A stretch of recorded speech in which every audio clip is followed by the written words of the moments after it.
Okay. Hi, everyone, and welcome to Rad Lab tonight. My name is Cynthia Vu. I am a senior in the English department at Princeton, and I'm also the Studio Lab's Rad Lab coordinator. I have been since this past summer. Rad Lab is the Studio Lab's weekly workshop series meant to be a low-key opportunity for students to present the things that they're passionate about. And tonight is the last Rad Lab of the semester, but I hope that you guys will tune in to more in the future. Tonight's Rad Lab is technically titled Electronic Literature and Its Failures, but between when I first decided on that title and today, I've become a bit more ambivalent about it. So this presentation is titled Hypertext Electronic Literature.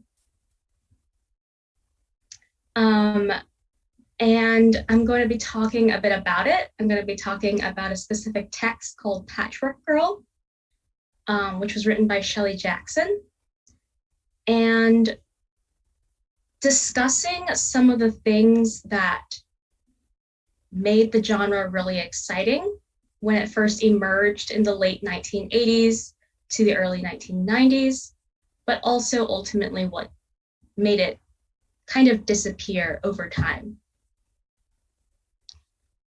Because when I talk about or mention hypertext electronic literature, which was my thesis topic that I officially submitted last week, I am now PTL. It is very happy and exciting for me. People don't tend to know what I'm talking about. So I want to provide a little bit of context, historical context about the timeline around which hypertext electronic literature kind of emerged, explain what it is, and then move on to talking about Patchwork Girl specifically. The first event you see listed on this timeline is in 1977, Will Crowther released Colossal Cave Adventures, which is considered to be one of the first examples of like a video game interactive fiction,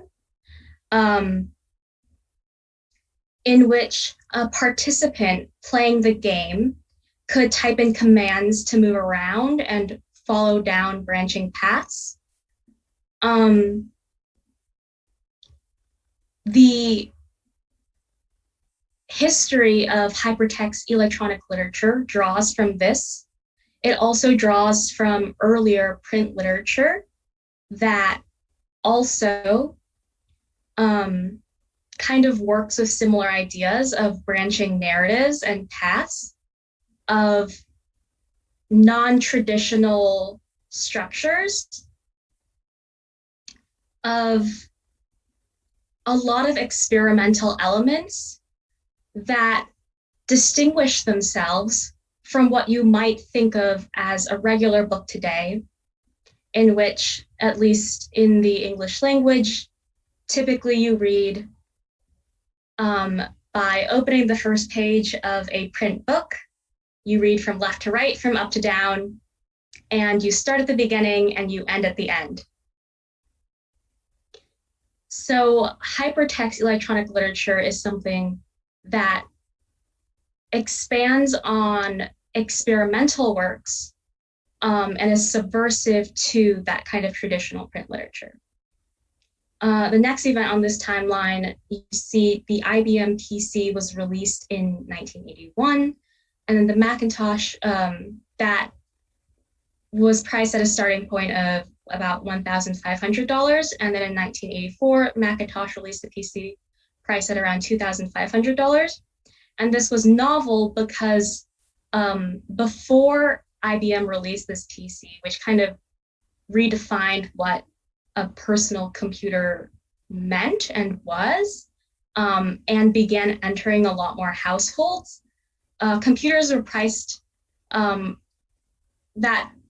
computers that people consumers, regular consumers might buy, were still priced at like $10,000. So this indicated a moment in which computers were moving into the household and being used for a variety of tasks that today we might think of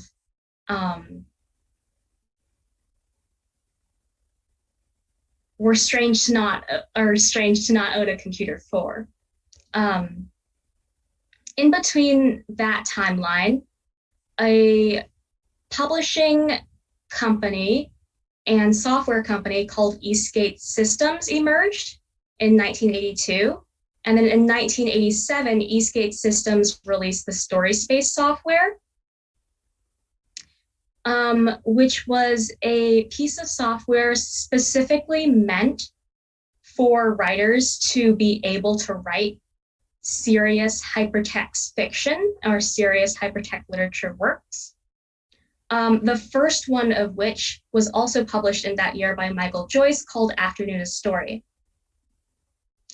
Hypertext electronic fiction was really exciting for a small contingent of people, but because of how innovative it seemed to be,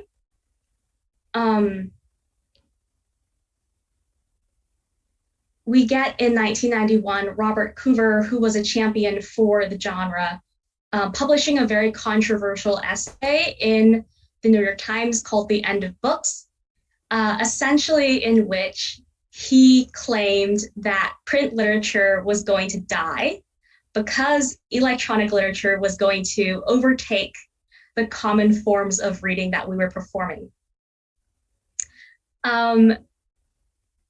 Again, you can see that this did not occur. We still read print literature more commonly than we read electronic literature, or even literature that is not necessarily digital born, but has been put up on the internet. In 1999, Robert Coover released another essay in which he talked about what was essentially the passing of the golden age of the hypertext. Also in that year, the ELO was founded. The ELO is the Electronic Literature Organization that kind of does archival work to protect these lost or lost works of electronic literature, or these works of electronic literature that are becoming increasingly difficult to access. So that's what I want to talk about in terms of the failures part of the title of this presentation, or the official title of this presentation. Hypertext electronic literature is kind of defined by issues of accessibility, including external and internal accessibility. Externally, you get problems like knowledge about the genre. I didn't know about this genre until 2019, when I took a Gothic literature course at Princeton, and this text just happened to be on the syllabus. Otherwise, I would have continued to go on about my regular day in life, never having heard about it, and I would not have written a thesis about it. It's very easy to never learn about this in the course of your life because it's extremely niche. Another external accessibility problem is access to the text. So thinking about this both in terms of when these texts were first released in the late 1980s and early 1990s to today. For example, Patchwork Girl, which we'll be talking about soon, was priced at $49.95 for the floppy disk that was released. That was the original form. I think according to inflation, that's around $80 to $90 today. At the time, it was a comparable price to a video game. But for something that I will show you kind of is more aligned to the concept of a book or literature than something like a video game, it seems like kind of a high price. In addition to that, there's difficult access to the correct technology. At that time, personal computers were becoming like cheaper personal computers were becoming cheaper and then becoming more common, but it was still difficult to access one. And usually they were they were in, for example, places like universities where students would also hear about this kind of new experimental genre for the first time, just like how I heard about it in a university for the first time. There's still problems about accessing the correct technology today because certain works are no longer accessible because they never move forms from necessarily their original floppy disk publication. Some works have moved forms and might be accessible, but technology is still an issue. This is the text of Patchwork Girl that I own. It is a flash drive that only operates on a Macintosh OS. I do not own a Mac computer. So the first time I read it, I had to use a school computer. The second time I read it, I had to borrow my brother's. And then other than that, I have relied on the goodwill of my friends to assist me with reading the text. There are also a variety of internal accessibility issues associated with the genre. First, knowledge about how to read it. If you enter the text independently, which I would love to be able to do and show you, unfortunately I can't because I don't own a Mac computer. It seems a little non-intuitive about how you're supposed to navigate through it. So it's a little bit difficult to get started reading and to read through the work itself. Also associated with the difficulty of reading is not just the mechanical form of getting lost in the text, but the narrative form. So because a lot of this hypertext electronic literature is defined by simultaneous narratives, branching paths, and things that at first don't necessarily seem chronological, cohesive, or coherent, it's very easy to get lost in the text. It's very easy to forget or be unable to keep track of all the paths that are happening. It's very difficult to find closure, which you would be able to do by reaching the natural end of a print work of literature. And a lot of these issues can make readers frustrated and not want to continue to experience a work of hypertext electronic literature. And then finally, we get internal accessibility problems of programming failures, which are extremely common. They were common then, working in the story space software. They're common probably more now because of how many for works that have actually been ported over time. The reality of the age of the technology just means that a lot of things get lost over time as well. So this is the kind of first thing that you see when you open up the text of Patchwork Girl. So this is the text of Patchwork Girl. I've also included the Mac interface toolbar at the top because it becomes part of your reading experience, which automatically you can see how different this is from a work of traditional print literature. On the right-hand side, you kind of see the first cover image that pops up, and you also kind of get a traditional cover page where you get a title and the author's name and like chapters, the chapters being what you see on the left-hand side. So the form of the work does take on components, familiar components from traditional print literature, but it subverts it or uses it in kind of innovative ways that you wouldn't necessarily think about. On the left-hand side is the navigational maps. That is one of the traditional, or one of the one of the methods of reading the work, which I will talk about soon. I'm going to give a quick summary of the content of this work, but I'm not going to focus on it because I don't think that's really what's the most interesting part, although it is interesting to see how the themes of the content align with the structure and form of the work itself to create a type of harmony and meta recognition that I think helps to kind of reinforce what it's saying.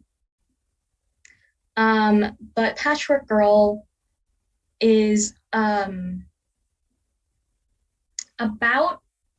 it is narrative following the female monster from Mary Shelley's Frankenstein, the original novel Frankenstein, in which Victor, one of the characters in the book, creates a female companion for the monster that he had created, and then decides to destroy the female companion. In Patchwork Girl, Mary Shelley writes, Shelley Jackson, the author of Patchwork Girl, their names are very similar. That's coincidental, but Shelley Jackson actually plays with that as well.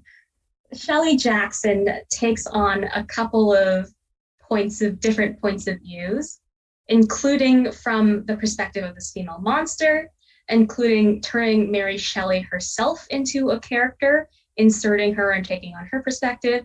She also self-inserts her own perspective. So you get a wide range of narratives that occur, but mostly the text follows the story of this female monster. The timeline of Patchwork Girl's distribution, I've already mentioned that I own the flash drive version. That was released in 2014. The first version released on floppy disk was in 1995. Soon after, in 2001, it was republished on CD-ROM.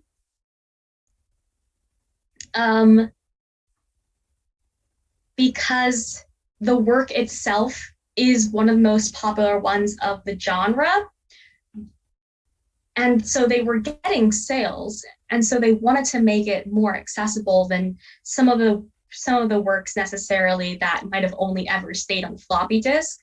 But you can kind of see here that the timeline is a bit ridiculous for having to constantly switch the medium of publication itself, just based on the reality of how fast technology was developing and moving in the world. So I mentioned that we're going to go through a variety of the different structural elements of Patchwork Girl and ways of reading it.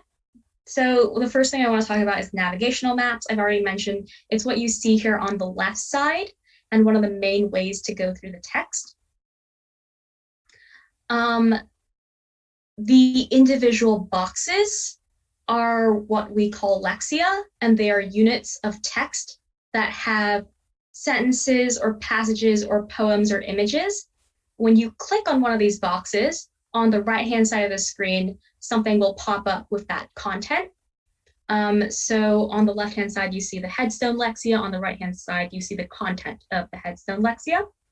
Navigational maps are used creatively in a variety of ways. Shelley Jackson here in this map of the chapter titled Graveyard has visually constructed a graveyard and a body. You see the position of the head, the right arm, the left leg, and the right leg creates the form or shape of a human body lying down under a headstone. So this is one of the main ways of navigating. This is just another of the navigational maps that appear that utilizes color. Color is very limited. of availability of use in the story space software in 1995. This is a quilt that is made up of lexia that are taken from a variety of different works. So she quotes directly from Mary Shelley's Frankenstein. She quotes directly from Frank Baum's The Patchwork Girl of Oz. And she takes little bits and pieces from different texts that exist to form this quilt. And the visual capacity of the lexia here is something that you don't typically see in traditional print literature, but is possible in the format of story space, is possible in the digital format, and is something innovative that Shelley Jackson is playing with in order to create new meanings. Another method of navigating through the text is by clicking on the content of the text itself. So when you first open up Patchwork Girl on flash drive, you get the text, and you also get a file with a legal agreement in it, as well as directions about how to read the text. So I mentioned that one of the accessibility problems associated with this genre is that it's difficult to figure out how to read because it's not intuitive to the traditional print literature that we're used to. One of the directions is that you can use Command plus Option on your Mac operating system to highlight the parts of the content that you can click on. So in some paragraphs, you might be able to click on a singular word like woman, and that's going to take you to a different lexia, to a different navigational map, to new content. What you see on the screen here, is a programming failure because the entire text is highlighted. But if you click on every single word on this text, it's not going to necessarily take you anywhere. So this is one of the problems I encountered in the 2014 version that I was working with. I think one time I encountered a lexia in which I knew there must have been a word that would lead me somewhere else. And I spent time clicking on every single word of that text to figure out which word it was, and I got nowhere. So there are a lot of programming failures and bugs that are embedded in necessarily this newest 2014 version because it's been ported over twice, but likely also in the 2001 version and likely also in the 1995 version. Another Mac command that you are able to use is view plus browse links, which will pop up from the Mac toolbar, this kind of chart that shows all of the paths that you can move to, all the lexias that you can move to from this section. So you see here, the first one, head, for example. If you click on the word head in the lexia, you're going to move to a lexia called head, and there will be some type of content there. I want to point out that it took me a while to realize that I could do this because it was not in the directions that I was given. Neither was it necessarily intuitive for me because I'm not used to using Mac computers or using the Mac toolbar. So it's something that after a couple of hours, I kind of stumbled upon. However, it is something that's inbuilt to the story space system as a valid method of reading. So there's I think there's a complication here about whether this is something that is apparent or not. There's a complication about whether a reader will naturally stumble upon this or not. That brings up really interesting questions about the reading experience itself and how you're supposed to go about it. In a lot of hypertext electronic literature, you're going to get something called default paths. The very first method of navigation I mentioned, using the maps, allows you to click around the entirety of the story in a non-chronological manner, and give you a different type of reading experience than following default paths would. But you are able to, in some cases, navigate through the text just by clicking on the right arrow key, which is in the system, or you can just click on the blank white space on the right-hand side of the screen and move immediately to the next lexia that is supposed to appear. So the default paths are a constraint that the writer has imposed onto their own writing in order to give a little bit more structure, a little bit more chronology to their reader, who maybe at this point tends to be lost, tends to be unsure about where they're supposed to be going. But default paths typically end.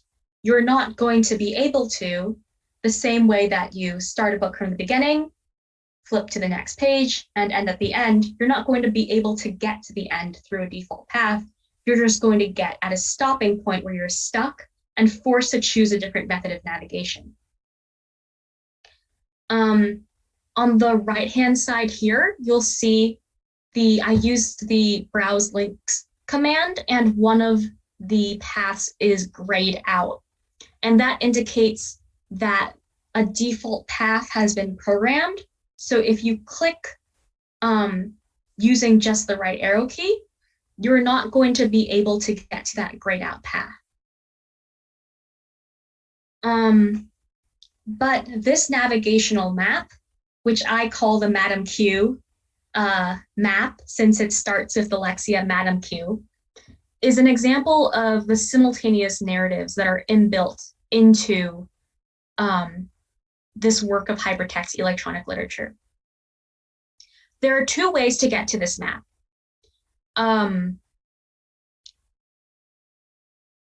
You get to it either through a lexia called Coming to America that exists on the navigational map. I think of the body chapter, or you get to it from a lexia also called Coming to America, but it's on a different navigational map in a different chapter.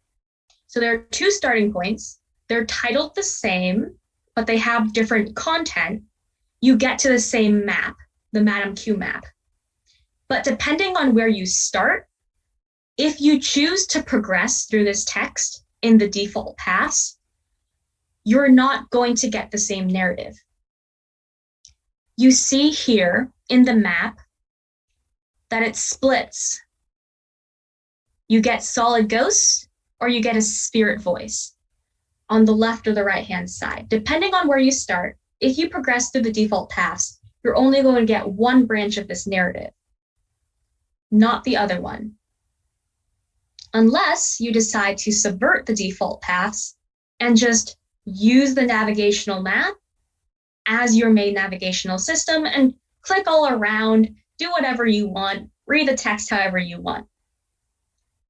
All of those methods of reading, although at first they may seem to be unreasonable, because you wouldn't, for example, open a classic work like Middlemarch and decide I'm going to read page 1, and then I'm going to read page 3, and then I'm going to read page 50. You can decide to do that. It's not necessarily going to enhance your reading experience or make it more cohesive. But in a text of hypertext electronic literature, that's something that is kind of inbuilt to the expectation of how you read. And then we get to something called guard fields. So I've talked about how default paths are something that the writer programs in and imposes in order to create more narrative structure for their reader. Guard fields are another method of doing that. It's kind of like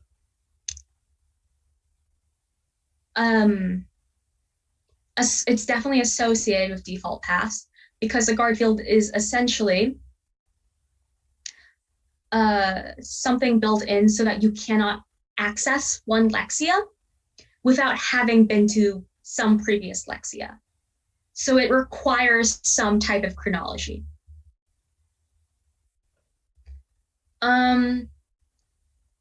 Then we want to think about things that you can do in a kind of digital interface that affect your reading experience that you wouldn't get in traditional print literature. So one of those things is, for example, resizing. This is the kind of map that I showed you before.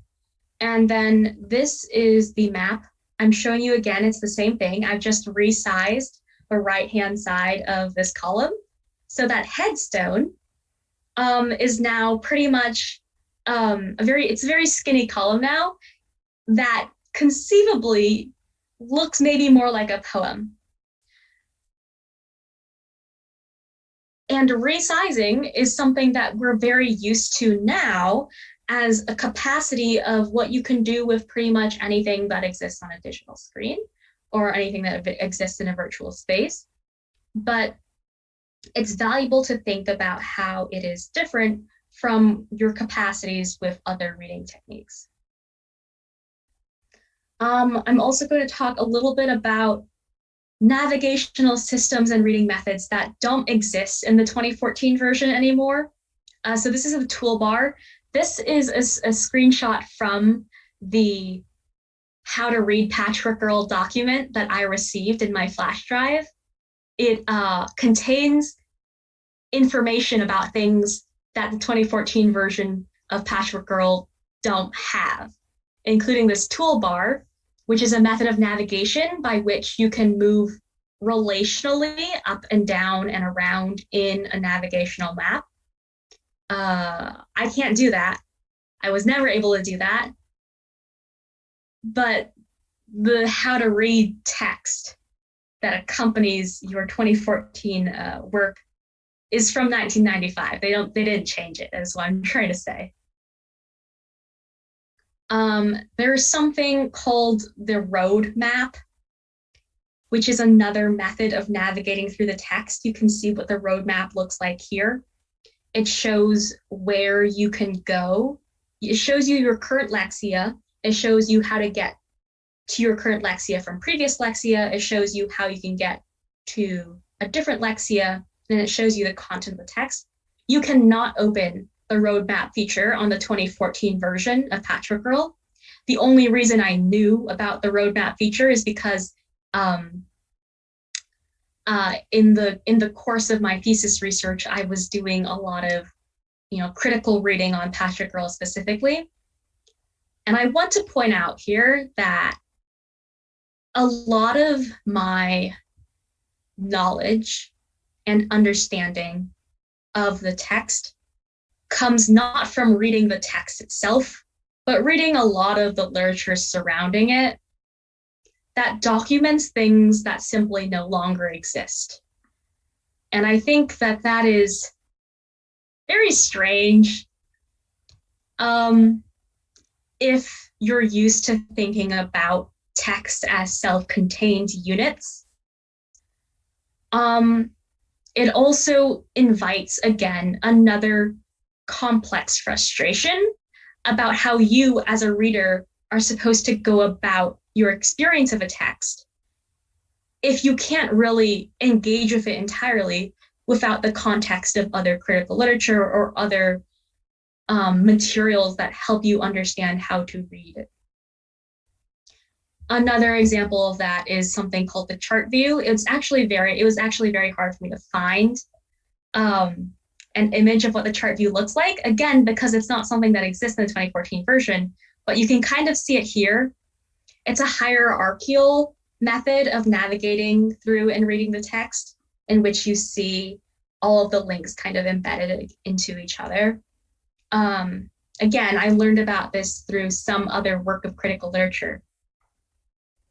And then talking about more programming failures, we get a lot of missing content. that has resulted from the port between 1995 and 2001 to 2014. So here's a little anecdote. Shelley Jackson did a traversal of her own work in 2014 based on the 2001 CD-ROM version. This is available on YouTube through the Electronic Literature Organization. She was navigating through her text. She said, if you click on the word right in the headstone Lexia, you are given options for where to go next. Also, that's no longer available in the 2014 version. You are not given options about different branching paths. But she said you're able to decide where to go next. And one of those places is to right arm view. She opened it up. It was a black box. It was supposed to be an image of a right arm. It was not. She was disappointed. Told anecdotally, she expressed confusion and concern about where any of the content of her work was, which is kind of hilarious. Imagining the author of the text that has been working on it for so long, that knows it in and out, knows it intimately, knows how to get to all of her lexia from different words and positions, unable to access some of her content just because of how it has naturally changed according to the porting of technology. Similarly to thinking about resizing, in the 1995 and the 2001 versions of Patchwork Girl, you get pop-up browsers when you click on Lexia. So here you get a pop-up browser containing the content of head view. In the 2014 version, you see that all of the lexia now just appear on the right-hand side of the screen. So nothing is popping up anymore. Shelley Jackson meant she worked on the text, acknowledging and expecting for certain things to be popping up as part of your experience of the text. Because here, she allows the head view to pop up and then moves it around on the screen in the space of the navigational map of the graveyard in order to reposition the head where she wants it to be. Maybe next to the head lexia, maybe next to the headstone. You can't do that anymore in the 2014 version. So a lot of the ways that you read have changed, and a lot of the kind of meanings embedded in the way that you read have also changed. And then the last kind of structural component I'm going to talk about is something called a Jane space. This is kind of apparently an inside joke in the very tiny Hypertext electronic literature community. It was named after Jane Yellowlease Douglas, who's a critical scholar in the field, who was reading Michael Joyce's novel Afternoon the Story and discovered a lexia that had no inbound links. So there was no way to naturally get to that lexia. It's essentially an Easter egg. She had to find it through some method of navigating through the other ways of reading that I've discussed that in the 2014 version of Patchwork Girl might not be accessible anymore. She may have used the chart view, she may have used the roadmap, can't do it anymore. So there's a funny little note where the lexia she read, or she discovered, is a quote from Carl Jung, "Man never perceives anything." And then when this work, Afternoon the Story, was released, it included a second line, "And only Jane Yellowlease Douglas has read this line." So that's a cute kind of fun element of the kind of community participation that is also kind of expected or acknowledged around the topic of hypertext electronic literature, again, because this is such a niche topic with such a small community. But I kind of want to end it there on in discussing the whole swath of structural elements associated with Patchwork Girl and associated with a lot of the text in the genre, because I've explained how some of the external and internal accessibility issues make this genre extremely difficult to read and can make it very frustrating to read. But ultimately, I want to also point out that there's a type of pleasure associated with all that frustration. Knowing that there might be content that's missing because of a programming error, or maybe there's content that's missing because the author deliberately wants it to be difficult to access, has an ambiguity for the reader about how they're supposed to read. It makes the reader re-reflect on how they've been traditional reading and how they should approach something like this, which doesn't necessarily have a concrete ending, which doesn't necessarily have a concrete story, but is rather a mix and blend of simultaneous narratives and a variety of branching paths. And I want to explain pretty much that although I have noted problems about the ways of reading this genre, it's a very valuable experience to kind of go through, because of how novel it continues to be and how experimental it continues to seem, even now in 2021, 25 years after it was first originally published, and 25 years after the genre itself kind of disappeared from public view. So I'm going to end it there, and I'm happy to take any questions that people might have if they'd like to put them into our Slack Rad Lab channel. I see a question from Alexandra here. I'm interested in how, if this kind of hypertext fiction exists in conversation with the world of interactive fiction and text-based games, both involve experimenting with forms of moving through text and face issues of preservation and accessibility. Yeah, so I mentioned that part of this kind of specific type of literature evolved in conjunction with or alongside some text adventure games like Colossal Cave Adventures, although it distinguished itself from that type of media for being more associated or more in line with traditional print literature than with games, which is in part actually because of how Eastgate Systems, the main publisher and distributor of these types of works, branded itself as producing serious literature. But this type of hypertext fiction definitely also continued to inspire some of the interactive fiction or text-based games that came after it as well. And today, when scholars of the field will talk about the specific genre, they also bring up Twine, which is, web-based, not proprietary software, but something that has become more popular recently, especially among younger people, something that a lot of people are writing experimental fiction works in, and something that's been referenced as kind of a move or way forward from this kind of niche and almost dead type of literature.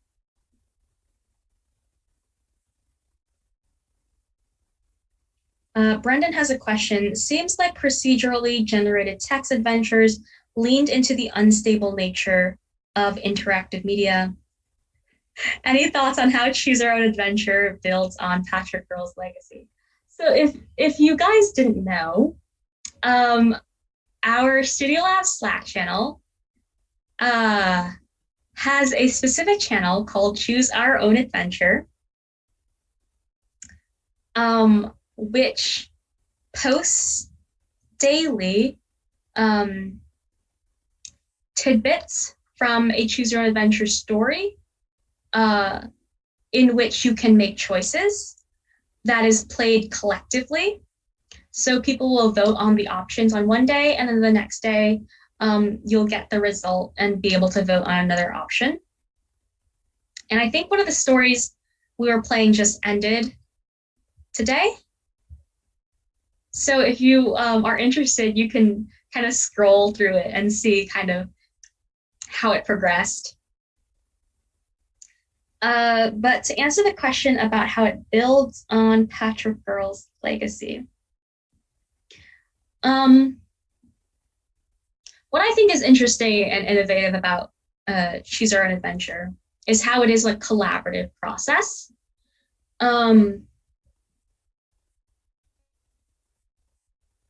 And I think there is some sort of tension about the production of hypertext electronic literature works and what they meant. Because I've been bringing up again and again these issues of accessibility, but I've also mentioned the kind of community that is involved in producing these works, being very receptive to collaboration. So there are works of hypertext electronic literature that were produced collaboratively. A lot of the narratives also kind of point to collaborative or at least multimodal kind of consciousness or progression. Like in How Patchwork Girl, you're able to experience simultaneous narratives.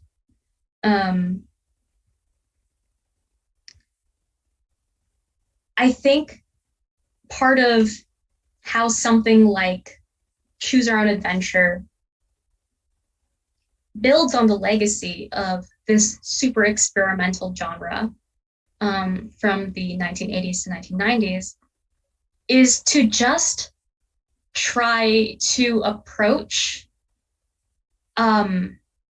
narratives in more novel and more collaborative ways, thinking about how to approach narratives not from a linear perspective necessarily,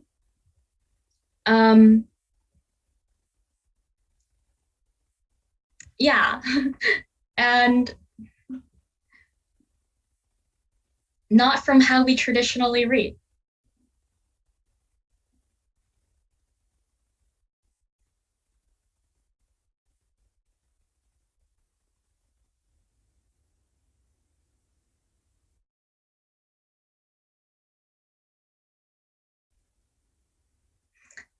Okay, so thank you everyone for coming to my Rad Lab tonight. I hope that you enjoyed it. It was a bit long, even I'll say that. So thank you for staying on as long as you have, if you're still here.